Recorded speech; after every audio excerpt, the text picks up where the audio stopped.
Welcome to the Total Soccer Show. My name is Daryl Grove, and I'm joined by a man who is ensconced in Fort Taylor.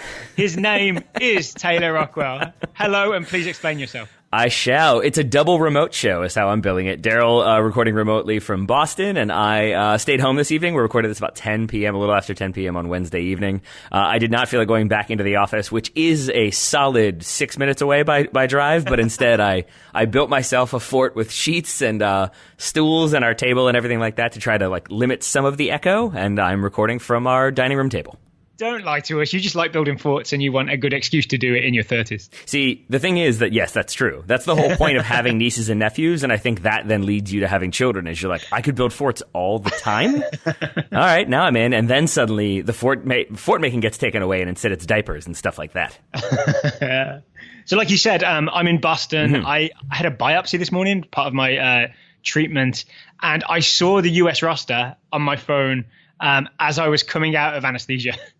And so I was giddy with excitement to see Sergino Dest, Paxton Pomykal, Josh Sargent, and part of me thought, is this the drugs or is this real? I mean, in terms of things you could see coming out of anesthesia, that's a better one. As long as it's not right. St. Peter, I feel like you're in a good place.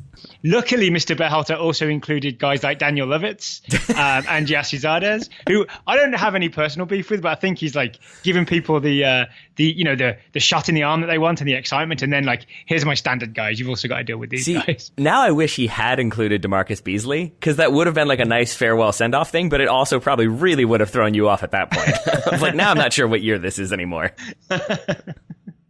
So we're going to go through the roster, right, Taylor? Well, we are, but first, just to catch people up in case people maybe missed a show or two, so you had the biopsy, but why are you in Boston? So I've enrolled in a clinical trial which targets the specific genetic mutation that I've got for my colon cancer.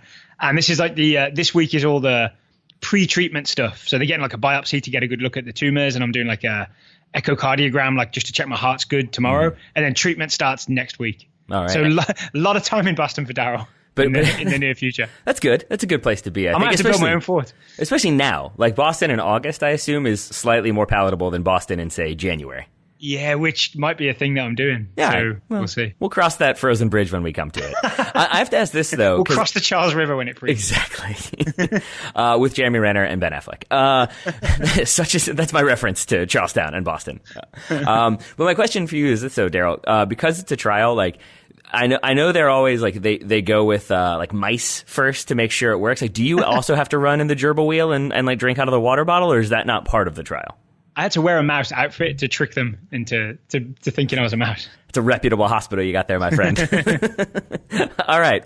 We've avoided other jokes we could make about this roster, but let's get to it, shall we? Okay. Yeah. So a 26-man roster, which is maybe bigger than we expected for the games against Mexico and Uruguay. Mm-hmm.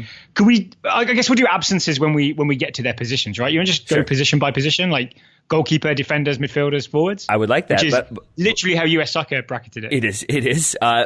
Slightly not helpfully on the actual Twitter when they announced the roster, but the link from the Twitter, from the tweet did that. I will point out, though, Daryl, you did, in our preview, mention that there was a decent chance that there would be more than 23 players called. So I think that's a tick for you. Well done, sir. Score one for me. Exactly.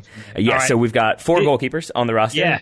You want to list them out? No, go for it. I feel like we were stumbling over who was going to do it. I say go for it. Okay. We've got Jesse Gonzalez of FC Dallas, Brad Guzan of Atlanta United, Sean Johnson, NYCFC, and Zach Steffen of Fortuna Dusseldorf. So the obvious absence is Ethan Horvath, right? Who hasn't been getting minutes for Club Bruges because of Simon Mignolet's presence there. Selfishness is what I would call it. Selfishness. And what's the big story with the goalkeepers? For me, it's Brad Guzan being sort of back in the mix. I think from the conference call, it seemed like a lot of people were pretty interested in Jesse Gonzalez's inclusion because he's one who we all kind of thought was going to play for Mexico. Then he played for the U.S. Then he kind of fell off. I think he still has 0 caps at this point. So that was a slight headline. Yeah. And then I think in terms of the position, Guzan coming back in was probably a big one. Yeah. So what do we expect to start these games? Because for me, I would go full Jill Ellis and just keep playing Zach Steffen. Really? You want that? You want that experience? I just want him to get reps and reps and reps and reps. Yeah. It is the case if we really did that like you look at Guzan, he has 60 caps already. There are other players who have like a number of caps as well. So it's not quite even that like Alyssa and I are like no one else has any caps except for her sort of situation. So I could see that. My guess is that we probably see Zach Steffen for one game and then Brad Guzan or maybe Brad Guzan and Sean Johnson for another, and maybe Zach Steffen gets sent home a little early. Okay, yeah, that could happen. That's part of the thing with the 26-man roster is you do name a 23-man match day roster, right? So someone could get sent home between Mexico and Uruguay. Yes, which I wouldn't love because I actually think I would prefer your idea because I do like the idea of teams having kind of spines and consistent spines at that. Right now, that would feature probably Michael Bradley, which I know makes people upset. But like I like the idea of the like Zach Steffen, John Brooks, Bradley, McKennie, Adams, Pulisic, and then question mark up top. But I like the idea of like central spine. That would be good for me. All right. Okay. You want to move on to defenders? Yeah, that works for me. There are 9 in there. Do you want to split them or you want to go this time? I'm going to go. 9 defenders. So we've got John Brooks, Reggie Cannon, Sergino Dest, Nick Lima, Aaron Long, Daniel Lovitz, Tim Ream, Miles Robinson, and Walker Zimmerman. Interesting thing to me here, Taylor, is we have 3 right backs on this roster. Sergino Dest, Nick Lima, and Reggie Cannon. We do. Interesting thing for me, I've just looked at US Soccer's like listing of the roster, and they have added the Tilde to Serginho. Nice. Did that used to be there? That didn't used to be there, right? It's been Serginho this whole time, and now it's Serginho. I'm not sure. They're putting some respect on it, though. They definitely are. I think it's what you know what? I'm going to guess it's whatever he wants it to be. It's what they're willing to do to make sure he stays in the U.S. Don't wear orange. Exactly. We respect your Tilde. Please don't go play for the Netherlands. So what do you make of that, though? Dest, Lima, and Cannon, 3 right backs. And I also saw, I wasn't on the conference call, I know you were. Mm-hmm. Didn't Berhalter mention that Dest can play right back or left back, which suggests he might, I mean, I think he's sort of not as strong at left back, but he's played there for Ajax this season, for example. So there's a chance we see Sergino Dest on either side, right? Yes, he talked about that. He also talked about the versatility of Nick Lima. But I think, I got a stronger implication that if they did, say, want to change it up and have a more attacking left fullback as opposed to like the left back becoming a left center back with Tim Ream, it did feel like it would be Sergino Dest at that point. All apologies to any other candidates, including Daniel Lovitz. There's also, remember the problem we had in the Gold Cup final against Mexico where Pizarro switched sides? Yeah, that's what I'm talking about. Is like I like the idea of a more attacking fullback, and that would probably be Dest. But what I'm imagining is like Dest could start at right back, and then if a team switched sides to unbalance it, we could just flip it and Dest goes play left back. It is. You know what I'm saying? Like we could change the shape without changing the personnel if Dest can play either side.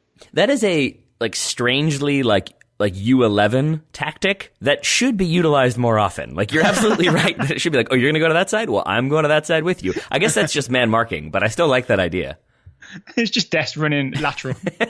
That's He's swapping positions with a Mexican winger. Yeah. We should mention there are a few absences here, obviously. We don't know if Tyler Adams would have been listed as a defender, but he is not on the roster due to injury. Nor is Matt Miazga, who picked up an injury, I think, last week. And DeAndre Yedlin, in terms of your defensive options, also not there because of injury. That would have been a lot of right backs, right? If Yedlin had also been on there. That would be problematic, yeah. Big inclusions for me are John Brooks. I think this is his first time under Berhalter. I think. I might be wrong about that. He wasn't in the Gold Cup roster anyway. That would make sense. So it'll be the first time. He might have played in March. I can't remember. I'm sorry. But he didn't play in the Gold Cup, so it's nice to see John Brooks back. And Miles Robinson called up for the first time. I'll be interested, even if he only gets 20 minutes here or there, I'll be interested to see what Miles Robinson looks like as an international footballer. Because to me, this is not very good analysis, but he has a very international soccer vibe about him. How do you know what I'm saying? Just his like comfort on the ball kind of thing. You know what I mean? That he seems built for the next level. And I should, you asked me earlier, like what Matt Doyle and I talked about because you insisted on, having treatment instead of listening to our podcast, which I feel like is personally selfish, but decisions. But we did talk about Miles Robinson, and Matt did assure me a little bit that Robinson's passing and especially long passing has improved over the course of the season. So we can be a little bit more confident about that one. And I am excited to see Miles Robinson potentially making his debut. I do think it will probably be John Brooks, and I'm not sure who else there. Maybe Aaron Long are our starters, but I wouldn't mind seeing Miles Robinson start at least one of these games. I mean, if we're picking a starting lineup, I would go Dest at right back, Zimmerman and Brooks as my centre backs, and Aaron Long as my left back. As long as Zlatan's not playing, I guess we can have Walker Zimmerman.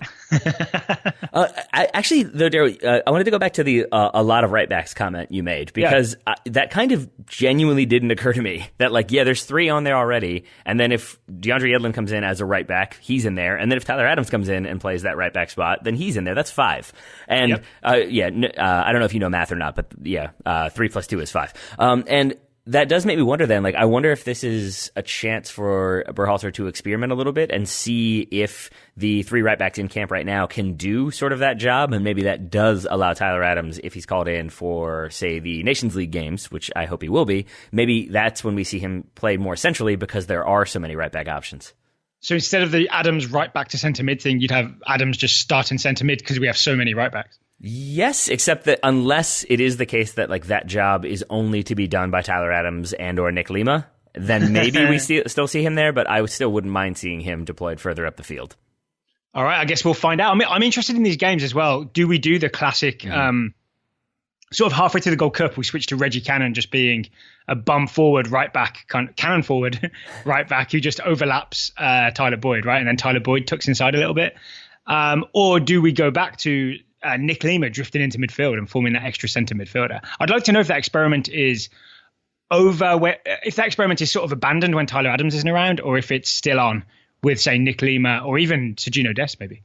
Do you think, is Gregg Berhalter the type of coach, and I mean this sincerely, that we can ever say something is over? Because I guess I don't know why I feel this way, but I have this feeling that even if we don't see him do that again for the next 4 camps, we may still see him pull that out in a random World Cup qualifier at some point. Yes, I think that's true. Okay. I think anything that's been worked on can be brought back, right? Okay, yeah. All right, I'm with you there. But so is that a thing that you then are going to be paying particular attention to, is what do the right and left backs do against this definitely stronger opposition?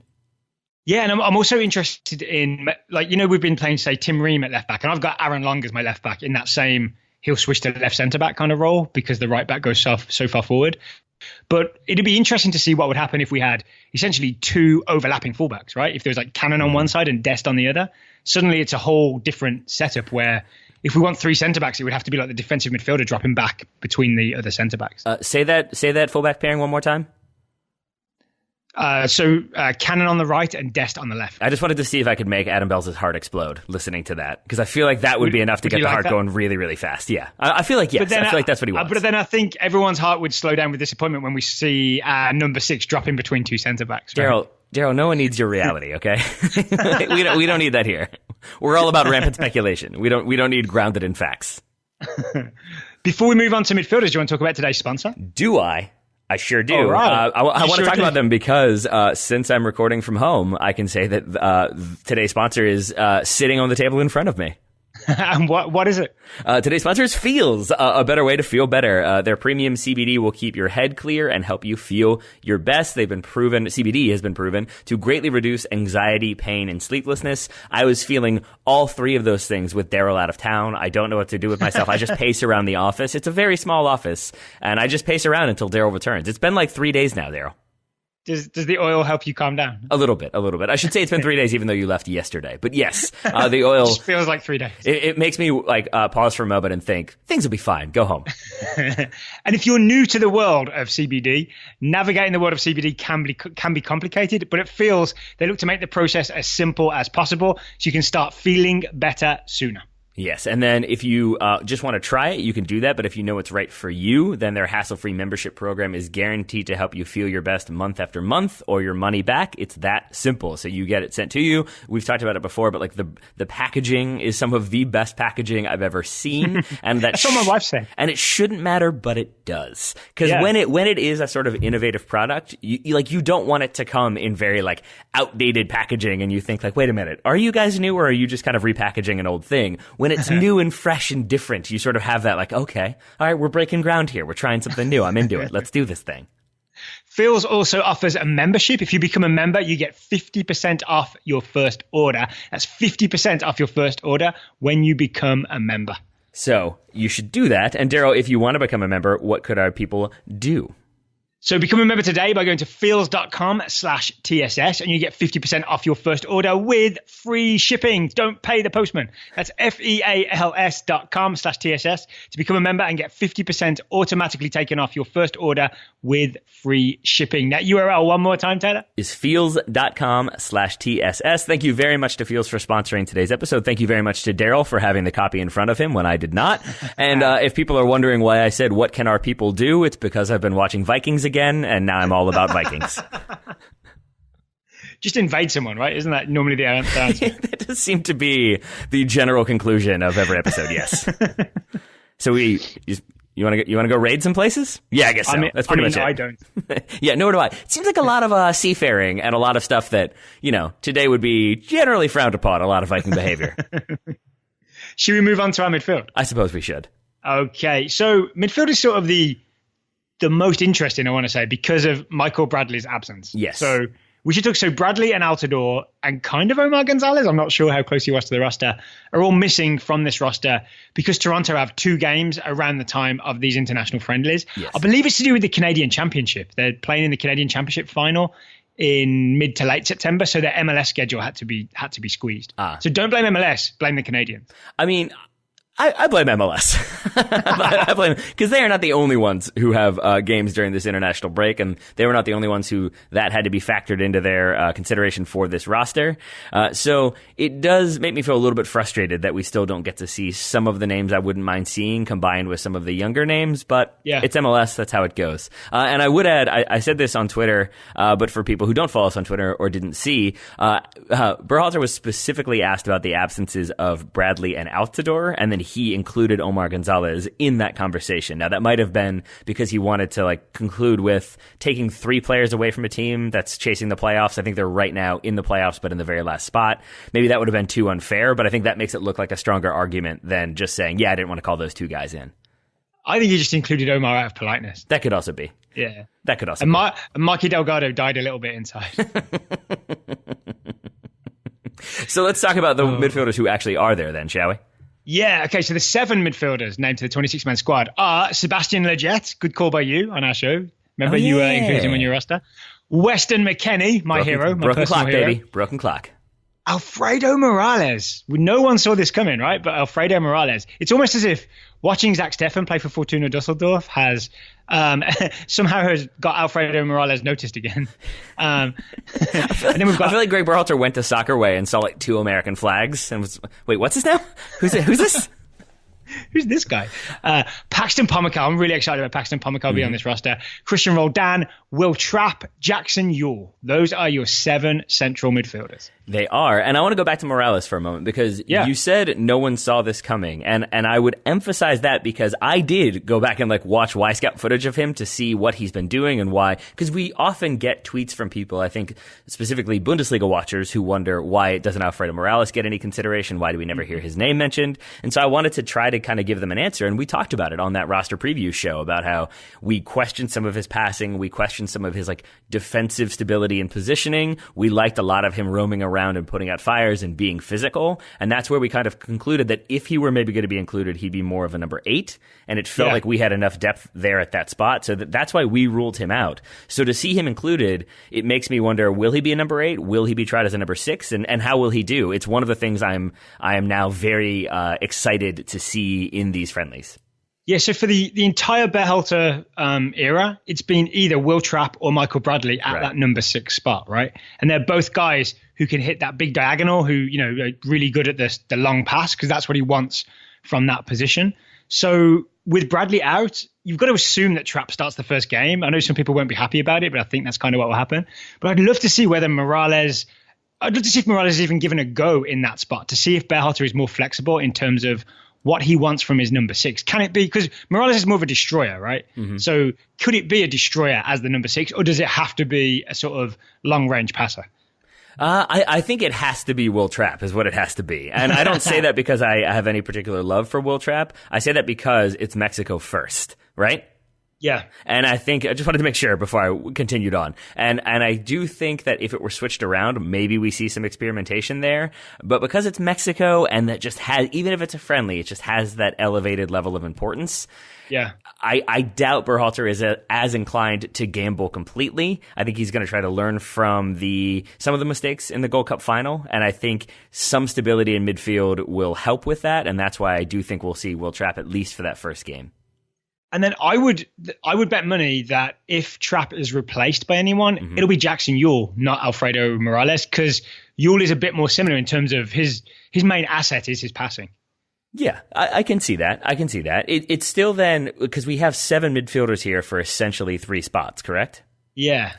So then there's that overlap, and that's maybe what we can try to figure out is we assume Will Trapp is a number 6. We assume maybe Jackson Yueill also is a number 6. Weston McKennie, Berhalter said, is going to be a number 8.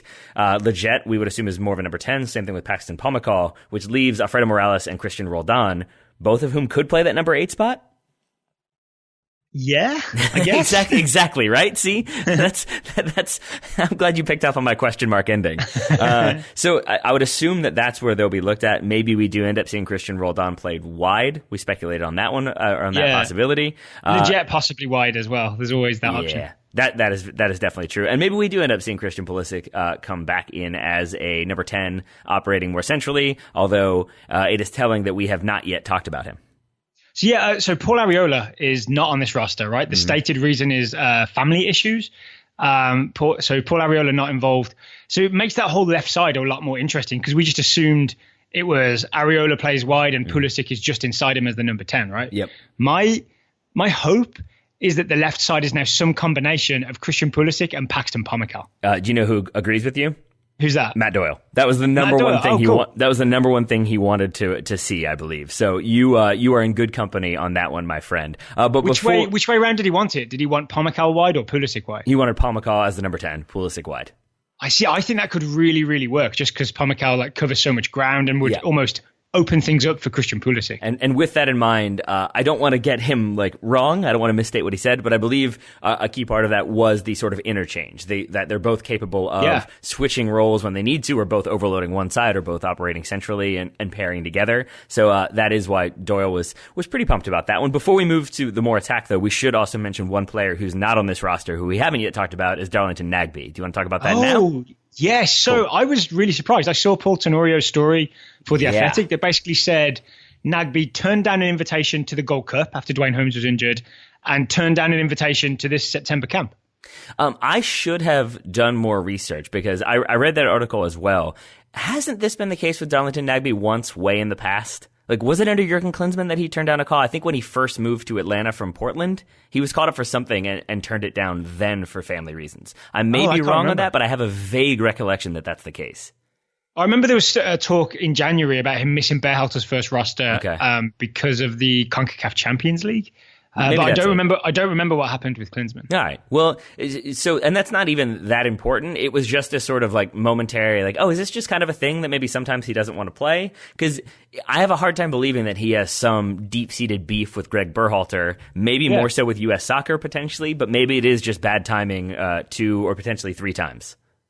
Yeah, maybe. And also, I noticed from the conference call notes that Berhalter basically wouldn't give any details, right? He just said these have been private conversations and I'm not sharing them. Which does then, trying to play devil's advocate previously, I would now say that comment to me feels like, I think I've made that joke before. It's like the SNL joke about when you say no comment after giving a comment, it means that you're commenting. And to talk kind of openly about other players and then when asked about that one, be like, well, we're going to keep that private. It feels to me like maybe it is the case that there was a family tragedy and that's why he doesn't want to talk about it to kind of put his business in the street, but it did feel more likely that it was sort of I don't really want people to know what happened there, so let's just move on and talk about other things. Pretty much. Didn't you also asked a question on the conference call, didn't you, about Weston McKennie possibly playing that number 6 role, which I think is interesting because we talked about that on the show last week, right, after a listener question. I did, and I asked it only. What was the response? I asked it only several questions after he had previously said that we in the media get hung up on positions, so that was fun.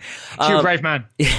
It's more to be, if you want the full disclosure view behind the curtain, I had my list of 6 questions before the conference call started, and like 3 questions in, none of them had been asked. So then I was like, all right, I'm going to ask my questions because I want at least one of these answered. And then 4 of them got knocked off in like immediate succession. And I got real nervous that we were going to get to the last one. And I was just going to be left like, excited to play in St. Louis? Luckily, that didn't happen. Yes. So I asked about McKennie as a number 6. You and I have talked about that previously. And essentially, Berhalter said it's possible he could do that. Maybe we'll try that. But his value in the attack is really what they're prioritizing specifically. And I think this is worth paying attention to in these games. Weston McKennie's sort of ability to arrive late once the attack has already been established, once possession has been established, that he arrives a little bit late and maybe is able to operate a little bit more freely as a result. Is, I guess, a particular skill set that Gregg Berhalter wants to continue to utilize and wouldn't be able to do that with McKennie playing number 6. Yeah, and we saw that in the Gold Cup, right? Where, say, there's the number 6, like Bradley was holding.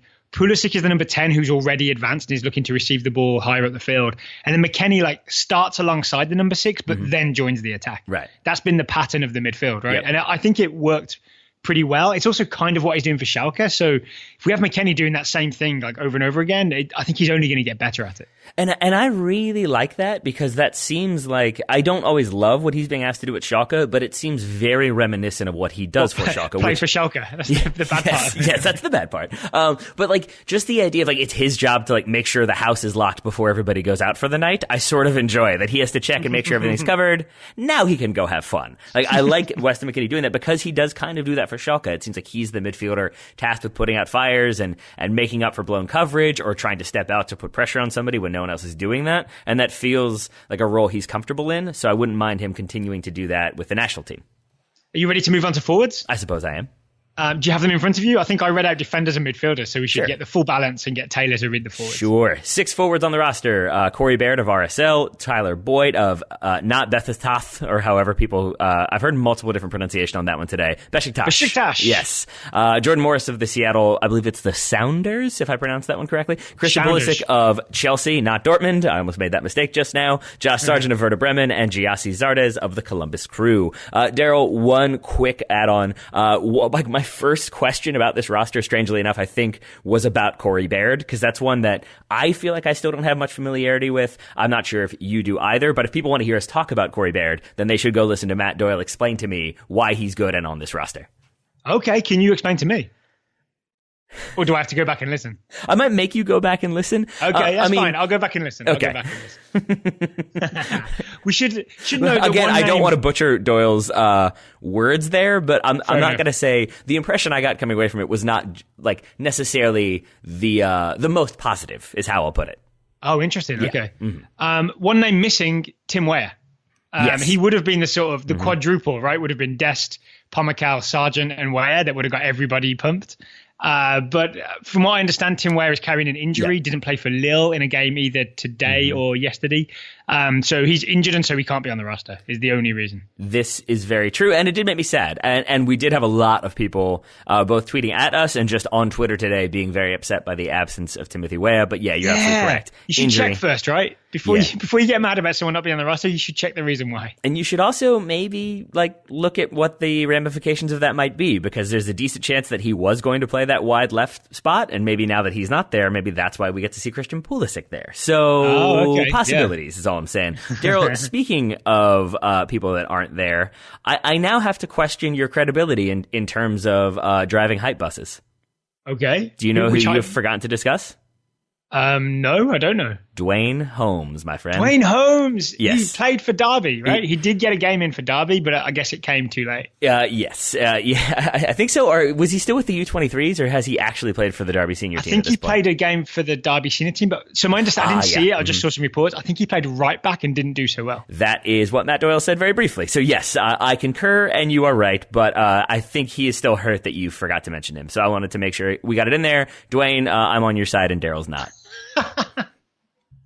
We don't want to upset Dwayne Octavius. We don't. I forgot I was Octavius. All right, so we've got Cory Baird in there. We've got Christian Pulisic. We would assume that maybe those are the options on the wing, and then joining them would be Tyler Boyd, Jordan Morris. This is a strange question, but I mean it sincerely. Are you more excited to see Christian Pulisic potentially on the left wing, or are you more excited to see more of Tyler Boyd and try to figure him out a bit more? More of Tyler Boyd, yeah. Okay. I think I got like a taste of Tyler Boyd, and I want the whole meal. I want to see what the full ingredients are of Tyler Boyd on the right wing. I watched some Besiktas highlights to get a good look at Tyler Boyd, and he still just looks like someone like super pacey, willing to go at people, put balls in the box, will make things happen. I'm just excited for Tyler Boyd. Yeah, it seemed like there was a quote right from the conference. Didn't someone ask about Jordan Morris being selected over Boyd towards the end of the Gold Cup? It was essentially like what happened, because that has been the source of some consternation. Was there an injury, or was it just that Tyler Boyd didn't do what was asked, or he fell off? And the gist of Gregg Berhalter's answer was that we kind of, at that point in the knockout round, we want to go with people who are in form, and we felt like Jordan Morris's form was better than Tyler Boyd. I think he concluded by saying, like, that's not a condemnation of Tyler Boyd, and it doesn't mean he's not going to be useful to the squad going forward, but it just meant that Jordan Morris in that moment was kind of in form and the one we wanted to go for. All right, well, let's start Tyler Boyd against Mexico, please. Quick question for you. I agree on that. Quick question for you. Did you watch Tyler Boyd on Y-Scout, or did you watch highlights? I watched, I think someone had put together highlights of Boyd for Besiktas. I was asking solely because if you had watched like a game or like extended highlights or something, I would have then had to wonder how much of it was your desire to watch Tyler Boyd and how much of it was to maybe get like a fleeting glimpse of Ricardo Quaresma. I mean, it's a 2-for-1, right? I know you love that man. I know you do. Let's talk about the striker. Sure. It's going to be Gyasi Zardes or Josh Sargent. And Daryl, I don't know if you know this, but I think one of those is slightly more agreeable to soccer Twitter than the other. It is, but that's not how the team gets picked, is it? Is it not? I thought Twitter outrage controlled the starting 11. I mean, maybe it's... I don't know if it actually... I think things just lined up for this roster, right? The Twitterati got a lot of their wishes come true. I still think there's a chance that you see, say, Zardes start against Mexico just because Berhalter trusts him and he knows the system and all that stuff, unless Sargent is lights out in practice. I think that is dead on correct. And it goes back to what I was saying about Will Trapp. I think for that Mexico game, he's going to want a little bit more consistency in players who have been there before and have already been able to execute the game plan, even if the soccer Twitter thinks they have not. And so, maybe gamble on one or two, right? He might gamble on Dest or Pomykal. Yeah, that makes sense. So I think you're absolutely correct then that unless Josh Sargent comes in and scores 1 million goals in training and really is just like lights out, no one can defend him, I think it probably is Gyasi Zardes in that first game. My guess would be Sargent for like the last 20 minutes and maybe he starts the Uruguay game. Yeah, that sounds about right. But we just got to accept little bits of progress as we go, right? I mean, I'd much rather see Sargent start, to be honest, but I think I found it, now that we've kind of talked about everybody on the squad, I'll add this. I was surprised by the reaction to this roster because for me it was sort of like, yeah, that's about what I expected, and it's nice to see, say, Sergino Dest in there. I was really excited to see Paxton Pomykal. I would be very excited to be Paxton Pomykal, but for purpose of this conversation, to see those two names on there, it was like, yeah, that's great, that's exciting. And instead, sort of the reaction I saw was as though Gregg Berhalter had like finally gotten it right. And that seemed odd to me, and I'm wondering, did you see that reaction as well? Did you have that too, or were you sort of just like, yeah, that's great, cool? I saw that reaction. I think what people forget is that Dest and Pomykal played in the Under-20 World Cup, so they could not be selected for the Gold Cup. So I think there's this misunderstanding that they've just been completely overlooked, whereas in reality they played in the U20 World Cup, and then they're both called up to the national team at the first opportunity afterwards. All right, yeah. So I think people's patience just isn't maybe as long as it should be. There we go. Yeah, be more patient, people. Be more patient. He says, knowing that I said this show was going to be out this afternoon, and now it's going to be out late night. Be patient, everybody. Let's all just be patient. Daryl, do you want me to run down the list before we go of some of the things that you and I have mentioned we're excited to see? I mean, yeah, sounds like a good idea. All right. We've got which right back start and where do they go in terms of, are they going like bombing down the wing? Or are they going more central?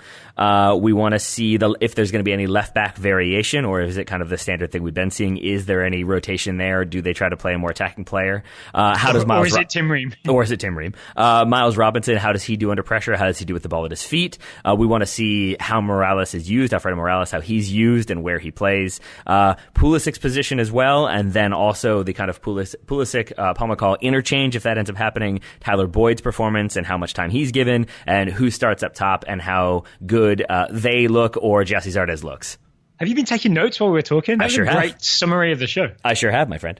We should just edit everything else out and just publish that last bit. All right, that's fine. That makes sense. Oh, and also number 6 options. Who else can play number 6? Number 6 options. All right. I'm sure we'll talk more about this as we get closer, right? I think Mexico have released their roster. It's got Chucky Lozano on it. Oh, boy. So we'll Does it really? I thought that wasn't going to happen. Oh, well. Well, it did. We'll take a closer look at that and think about how we match up against Mexico when we get closer to match day. Is Pizarro back in there? Pizarro's there too. Yeah, boy. All right, so we'll take some time to figure out how to deal with my anxiety. Maybe I'll use feels, and then that will make me feel less anxious about Mexico's wide attacking options. If it does, then everyone should own all of the feels all the time, including maybe Gregg Berhalter. All right, Taylor, so I'm off for more medical stuff tomorrow. All right. I know that you'll have a special guest in my place for Thursday's show, but I'll be back in the office on Friday to do some listener questions, where, as promised, we're going to talk about Bolton Wanderers and Bury FC and what's been going on with those two teams. I'm excited because I genuinely don't know, aside from money is an issue. So I always like the opportunity to kind of dig deep on those types of topics and figure some stuff out. Yeah, we'll get into it. Until then, I will say, Taylor Rockwell, thank you for communicating with me from Fort Taylor this evening. Right back at you, buddy, and thank you for calling it by its proper title. Listeners, thank you for listening, and we will talk to you again very soon.